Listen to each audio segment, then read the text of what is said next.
அது வந்துட்டார் அது வந்துட்டார்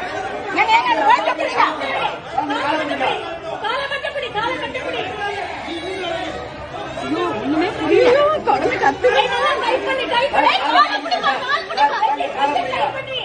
அவருக்கு தெரியலப்பா தெரியல அங்க இருந்து தெரியல அவருக்கு என்ன பண்ணுவாரு அவரு